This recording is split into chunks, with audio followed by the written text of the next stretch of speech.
Today, we're going to help you set up your author profile on Goodreads, and we're going to help you take it to the next level because this page is like a billboard for you and your books, and I'm going to show you how to optimize it. For those who have already watched my video and have added a book already onto Goodreads that you are listed as the author, get this symbol here. You become an official Goodreads author. Let's optimize your page to how you want it. Click on your image here. Now for me, I already have my image on here. And we're going to go to your author dashboard. And it looks something like this. We're going to do edit my author profile here. And because you're the author, one of the first things I recommend you doing is add your photo. So in my case, I already have one, but you're going to add a photo here.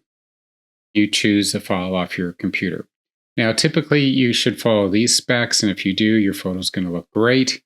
And then we just click upload, and we'll go back. Let's put your name. So this is the name associated with your books. Now, if you happen to have pseudonyms, you can choose to do that as well, but I go by my first name. You can add city, you can even add your birth date to allow people to recognize that and celebrate your day, but I don't in this case. What I love about the biography section is you can do this. You can add links, and that is fantastic. So Goodreads, fortunately, at least through its biography, you can actually add your own links to your own social media. So for example, if you scroll down, you don't have to do your website. Goodreads is going to do it for you. And they do this feature where they only allow you to use Twitter. But again, I think all of us use much more than Twitter or X now. So this shows you they haven't updated in a while. But what I do is I create links to my YouTube channel and to my newsletter where people can sign up. And I also have additional links. Then I use a URL shortener like Bitly or others, and you can choose to do the same. Your headline. That's really the main thing people are going to read out of your description. Now, you're only allowed a certain number of characters in your description, and then they do cut it off at the end. So someone's going to have to click more to see it. So if there's any key information, any links you want them to see, make sure it's in the character limit where they don't have to click on more. If you notice here too, I'm using HTML, and I'm going to give you the common ones using, just click on tips, and then here it is. It gives you exactly what you're looking for. And there's a lot of choices you can do. But again, you don't need to use HTML, but it is actually very helpful. And you can use the start and the end of the paragraph to note what should be bolded or not. And with genre, I would recommend doing the 3 genres. It's worth it. Another cool feature is you can actually add a blog. So you can use the Goodreads site itself and do your own blog straight through Goodreads, or better yet, you have a blog on your website, and that's here. You're going to be adding it into this space. It's actually fairly simple, but what it says is you have to add its Atom or RSS URL. That's actually critical. You need to know which is for you.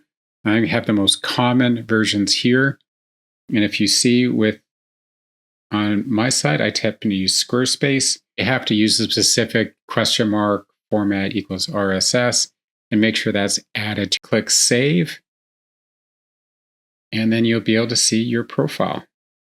All the details that I wanted to include. Gives you the time since member, author website, which is fantastic. Here's my headline that I want people to see. And then I also, of course, have a YouTube channel, which is what you're watching.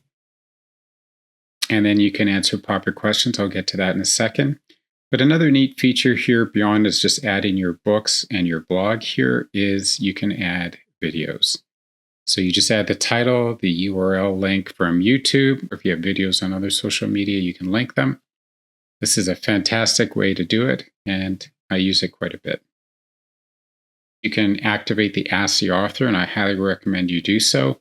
And the way to do that is go back to your author dashboard. And you have it here, and you just scroll down a little bit and activate the My Author settings.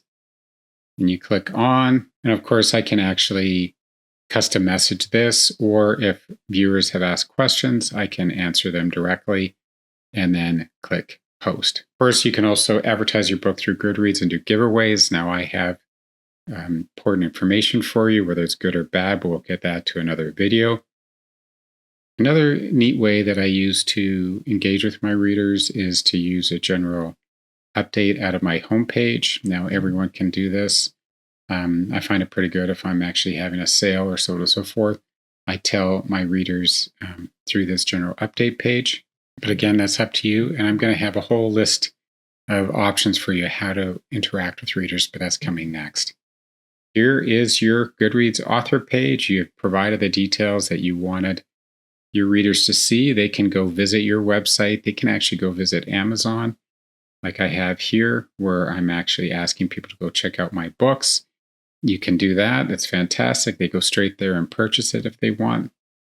You can add your own videos here. You have your books listed. You can answer viewer questions.